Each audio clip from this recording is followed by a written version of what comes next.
సముద్రపు నీరు ఉప్పగా ఉంటుందనేది మనందరికీ తెలిసిన విషయమే. పొరపాటున కూడా ఎవరూ సముద్రపు నీరు తాగలేరు. తాగడం హానికరం కూడా. సముద్రపు నీరు ఉప్పగా మారడానికి శాస్త్రీయ కారణాలు ఎన్నో ఉన్నప్పటికీ హిందూ గ్రంథాలు, పురాణాలలో ఒక అందమైన కథ ఉందని మీకు తెలుసా? అయితే సముద్రానికి మాతా పార్వతీదేవి శాపం ఇచ్చిందని అంటుంటారు. సముద్రపు నీరు ఉప్పగా మారడానికి సంబంధించిన ఈ ఆసక్తికరమైన పౌరాణిక కథ ఏమిటో ఈ వీడియోలో తెలుసుకోబోతున్నాం. సముద్రపు నీరు ఉప్పగా మారిన సంఘటన శివపురాణంలో ఉంటుంది. ఇందులో మాతా పార్వతీదేవి సముద్రాన్ని శపించిందని అంటారు. ఈ పురాణం ప్రకారం మాతా సతీదేవి తన తదుపరి జన్మలో పర్వతరాజుకు కుమార్తెగా జన్మించింది. ఆమెకు పార్వతీదేవి అని నామకరణం చేశారు. తల్లి పార్వతీదేవి పెరిగి పెద్దయ్యాక శివుడిని భర్తగా పొందాలని కఠోరమైన తపస్సు చేసింది. మాతా పార్వతీదేవి ఉపవాసం, తపస్సు మరింత కఠినంగా మారడంతో ఆమె ప్రకాశం, అందం, అనుగ్రహం పెరిగాయని చెబుతూ ఉంటారు. యాదృచ్ఛికంగా ఒకరోజు సముద్రుడి చూపు మాతా పార్వతీదేవిపై పడింది. మాతా పార్వతీదేవి అందరినీ చూసి మహాసముద్రుడు పరవశించిపోయాడు.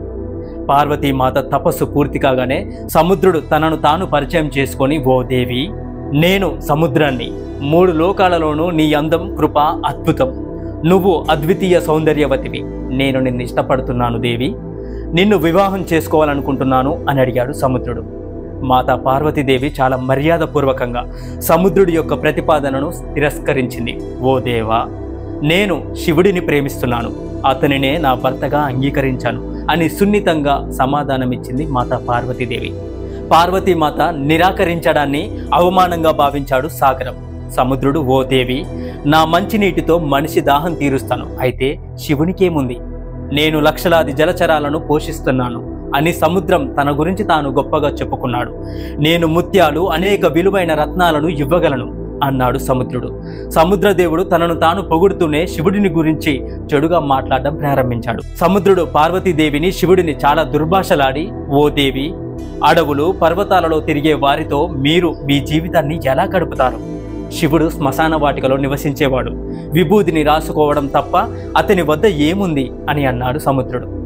పరమశివుడి గురించి ఇలాంటి దుర్భాషలు విని పార్వతీదేవి అస్సలు తట్టుకోలేకపోయింది. ఆమె కోపంతో సముద్రాన్ని శపించింది.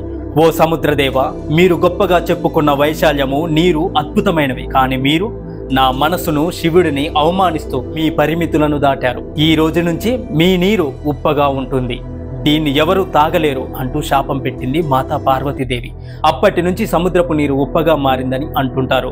మీకు ఈ వీడియో నచ్చితే ఓం నమః శివాయ అని కమెంట్ చేయండి. Please do subscribe. Thank you for watching this video.